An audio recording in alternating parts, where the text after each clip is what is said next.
Part 4. Now look at Part 1. Part 1. George and Lisa are overseas students studying in Britain. They are returning home for the summer holidays. First, you have some time to look at questions 1 to 3.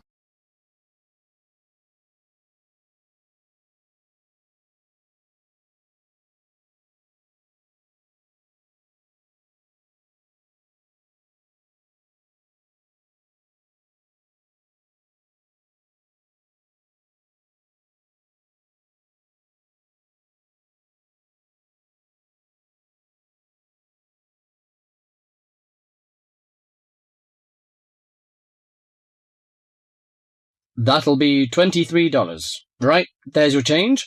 Have a nice trip. Oh, I'll just get your bags out of the boot. Thank you very much. Now, George, let's find the check-in desk. Yes, but with all the changes they have made here at the airport, I'm not sure where the check-in desk is. I know, it's strange, isn't it? Why don't we ask for help? Good idea. What about that man sitting down over there? Which one? The one with the hat on and in the trolley? No, the one with the uniform behind the table. I'll ask him. Excuse me, could you tell me where the check-in desk for France Air is, please? Oh, let me think. The best way to get there would be to turn left at the end there, where the cafe is, and then go straight ahead until you're opposite the departure gates entrance. Oh, no. Sorry. It might be quicker to turn right as soon as you get past the cafe, and keep going along the corridor until you come to the sliding doors at the end. On the left. Yes, that's it. All the check-in counters are in a hall there. I'm pretty sure France Air is directly to your left as you walk in the hall. Thanks a lot. So, it's the left past the cafe and then right opposite... The bookshop. You can't miss it. Come on then, Lisa. We don't want to be late, and I want some time to get a cup of coffee and look around the bookshop. OK, George, but I want to go to the restroom first. I'll meet you at the check-in desk.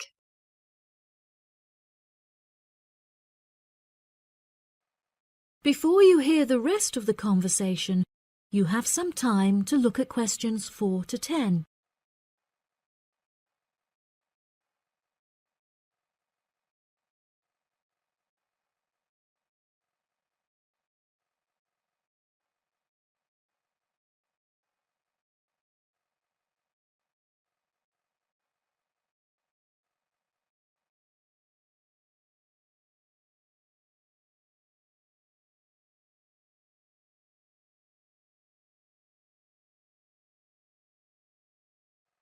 Now listen and answer questions 4 to 10.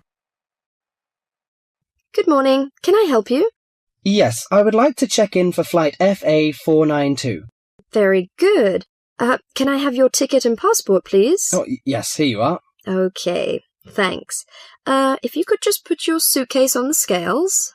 Oh, I have this extra box that I want to take as well. OK, well, that's extra luggage, so I'll have to get you to fill out an excess baggage declaration certificate. It'll cost extra, I'm afraid. Let me see. $40 exactly, if the total value of your contents is under $400. Oh, well, what's the form for? It's just a form you have to fill out so that if there are any problems, we'll know where you are and how to contact you. So, if you can give me a few details, I'll key in the information. OK then, your passport says your name is Lavier. Is that right? Yes, George Lavier. George, Lavillliers.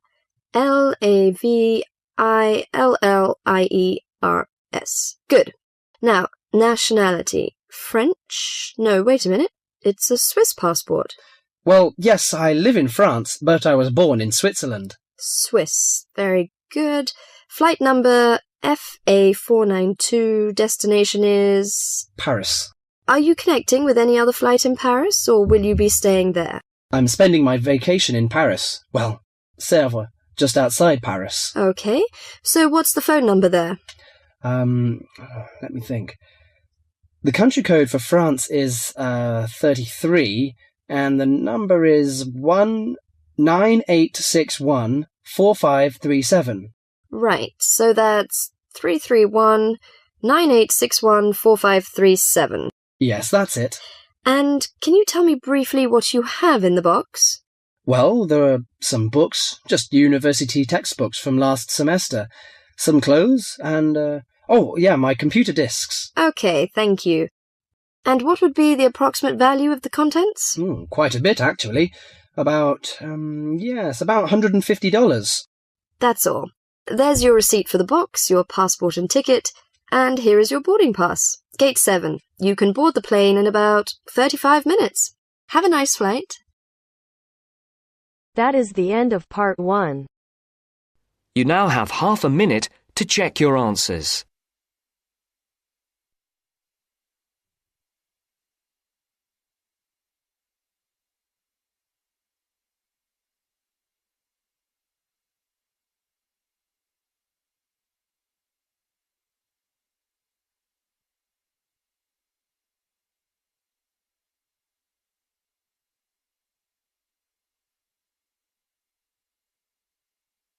Two. You will hear a man giving some information about transport in London.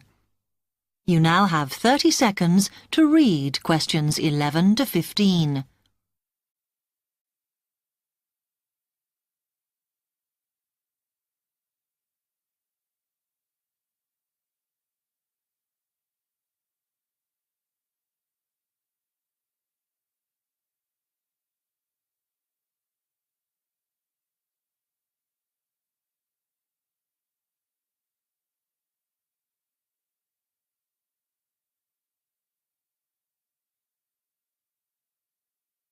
Hello, can I help you? Oh, yes. I was wondering what the best way was for me to get around London. Well, there are a lot of possibilities. As you probably realise, the main ways to get around are bus, train and tube. The Underground. Oh. It depends how much you want to spend. All forms of transport offer special tickets, such as cheap day returns on the trains and so on. Overall, you'll spend less on the bus, as it operates on a basic flat fare for each journey. But of course it may not go to where you need to travel to. The mainline trains only operate in the outlying areas, though a few cross London, whereas the tube has stations which are placed in central areas of the city, close to the main sites and shops. Obviously there are more bus stops, but you will probably have to change buses to get where you want, which can be inconvenient. You will find that the buses are mainly in the central areas, but some tube lines go quite a long way out of London, so you could use this for longer journeys. Having said that, the tubes do get very crowded, so you should use the train if you want to sit down. It does depend where you're travelling to. Well, I'm living on the outskirts, but I have to travel into London to college every day, and then around London when I'm here. OK, so time is going to be an issue for you. The tube should be fast crossing London, but quite honestly, there are so many delays that it's not very efficient. Again, the train has fewer stops, so is probably your quickest option to get to and from college. Of course, which service you use might depend on how frequent it is. I mean, the trains might only be every 20 minutes or whatever, but a timetable is published to save you hanging around. There are a lot of tube trains at busy times of day, but fewer at other times, whereas the buses run every 5 minutes through most of the day, and there are night buses. But you'll need to check out your route first. You now have 30 seconds to read questions 16 to 20.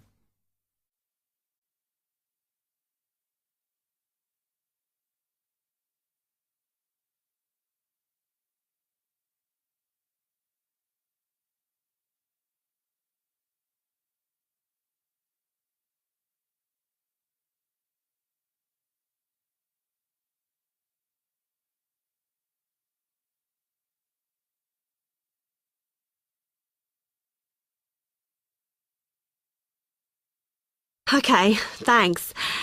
How can I get from here to Hackney then? Right, well, you can choose. We're here at the information office, OK? Now, next to us, on the corner of the High Street and Sweet Street, is the bus stop, opposite the bank. Uh-huh. The bus goes all the way to Hackney, but it is a very indirect route, so it could take ages. Oh. If you want to take the train, walk down the High Street towards the city, go past the bank, and on your left is the station, just before you get to the post office. There's a mainline service to Hackney Wick, so if you need to get into the centre of Hackney, you may need to pick up a bus when you get there. Opposite the post office, on the corner of Hart Lane, is the tube entrance. You'll see the big signs. That's probably the best way to get there, though you may have to change. It's probably best if you go and get a travel card first. Oh. To get to the ticket office, you go out of here onto the High Street. Then turn into South Street, and the ticket office is on your right opposite the cinema. Of course, you may decide it's quicker to take a taxi. But it's a long way, so I think it'll be very expensive. If you do want to get a cab, then the rank is outside here, just opposite the office.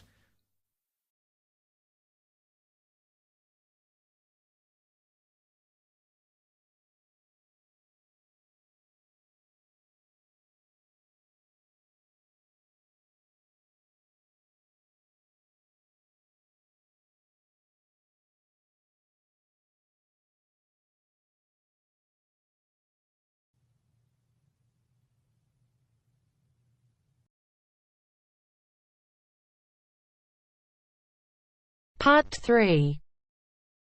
You'll hear an interview with a wildlife specialist called Alison Sharp talking about bears. In the first part of the discussion, they are talking about the history of the bear. First, look at questions 21 to 23.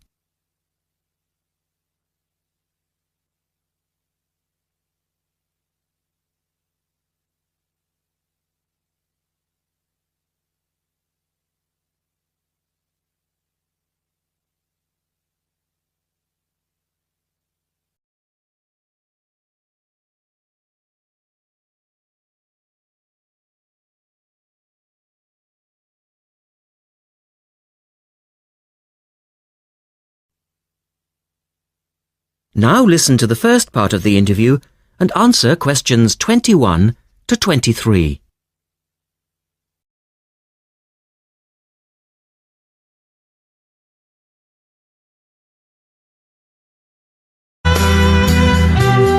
Alison Sharp has spent much of her life researching bears, and in particular, bears in danger of extinction. She is the author of a recent book on bears, and we welcome her to the studio today. Thank you. Delighted to be here. First of all, can you give us a quick overview of the history of the bear family? Well, the bears we know today actually have as their ancestors bears which have been evolving for some 40 million years. We have fossils of the earliest true bear, and it's important to emphasize this because some creatures are called bears but are not. Such as koalas, for instance. Yes, exactly. Fossils of the true bear show a small dog-size animal with characteristics that show a blending of dog and bear traits. So the general belief is that dogs and bears were of the same family? Yes, that's the theory. And then we see the arrival of the early cave bear. We know from cave drawings that Neanderthal man used to worship this bear, and at the same time fear it. Understandable, perhaps. Yes, but they need not have worried because the cave bear only ate plants. In fact, the cave bear survived 2 ice ages, but then became extinct. In the second part of the interview, Alison talks more about the situation of bears today. Look at questions 24 to 30 first.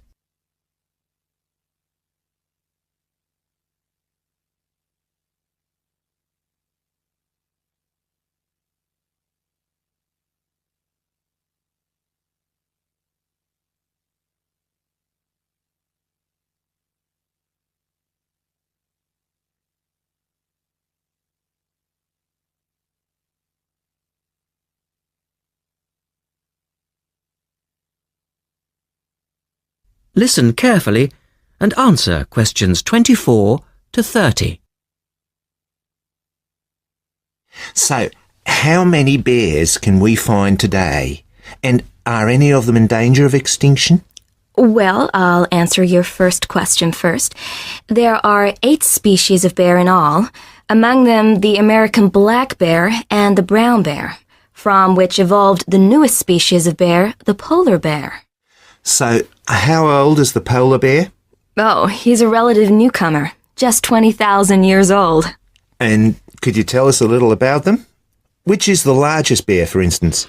Well, the largest bear existing today is either the polar bear or the brown bear. Right.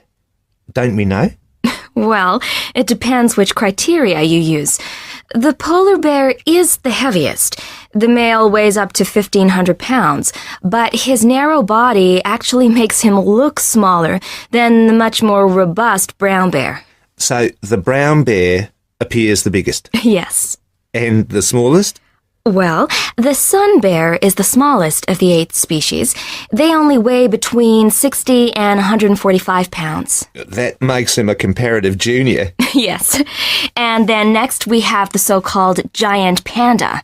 But that's a small bear too, comparatively speaking. And are all bears meat eaters? No, not at all. In fact, the giant panda is almost entirely herbivorous, living on a diet of 30 types of bamboo. Yes, of course. Pandas are famous for that. And another interesting bear is the sloth bear, which eats insects, particularly termites. He can turn his mouth into a tube and suck the insects out of their nests. So, going back to my second question, are bears really in danger of extinction? Yes, indeed, they are. The sun bear in particular, as they've been hunted almost out of existence. And the habitat of the panda is also being reduced on a daily basis. Can anything be done to reduce the threat to these endangered species? I know, for instance, that it's very hard to breed bears in captivity. Yes. Well, I think that by raising people's awareness generally, we can reduce conflict between humans and animals, to stop the slaughter in parts of the world where bears are still hunted, supposedly in self-defense or to protect livestock, but often quite unnecessarily.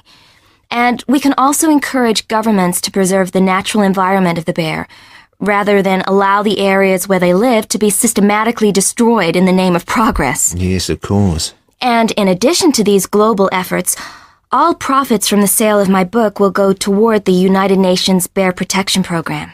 That's wonderful. And with the news coming up, thank you for your time, Alison, and best of luck with the book. Thank you very much.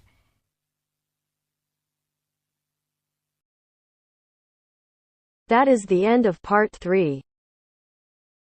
You now have half a minute to check your answers.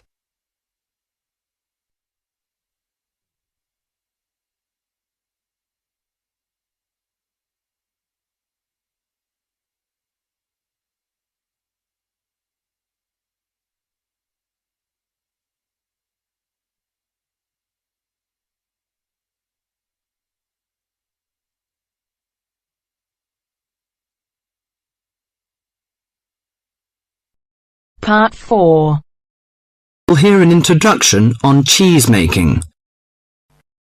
First, you have some time to look at questions 31 to 40.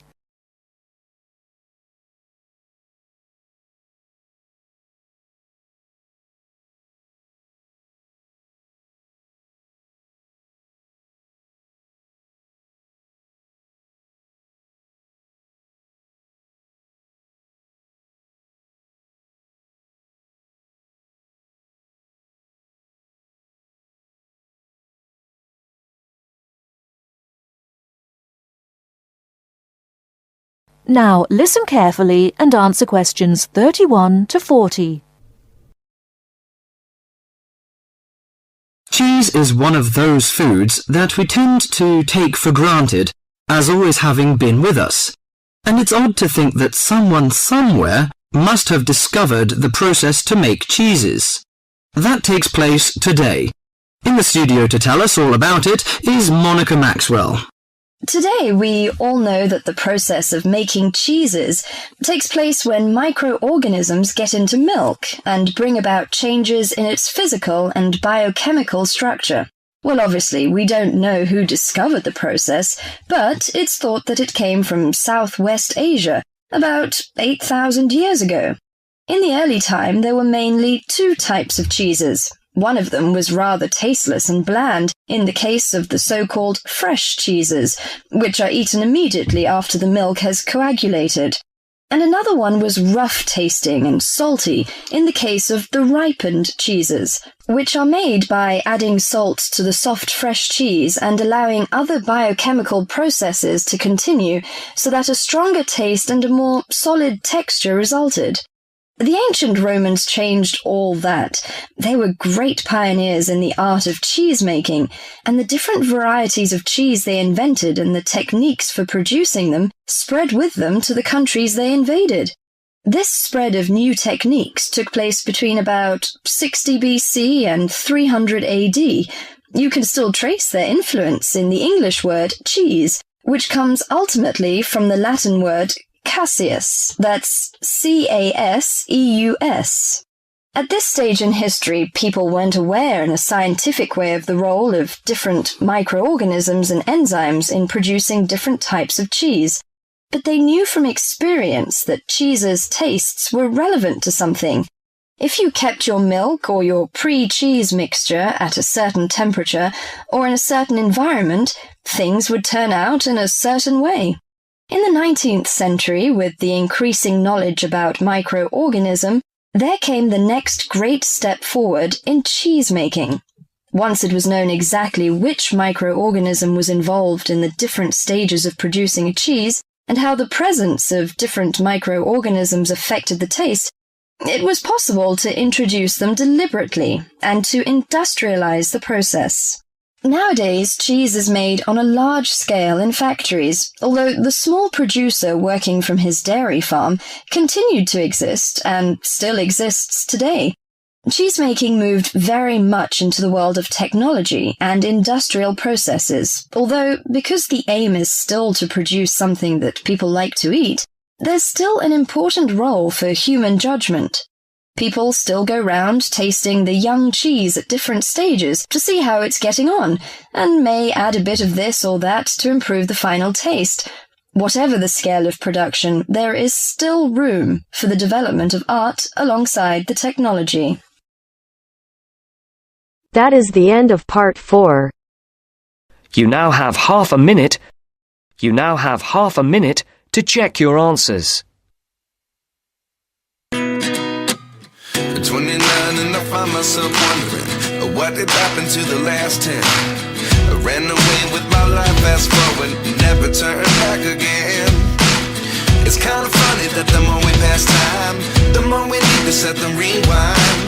And 19 was the year I had to leave you, but now I'm seeing all the signs. Is this really happening? I can't believe it's true. I'm just as surprised as you. Is this really happening? I can't be too sure, but one day I'll be yours again.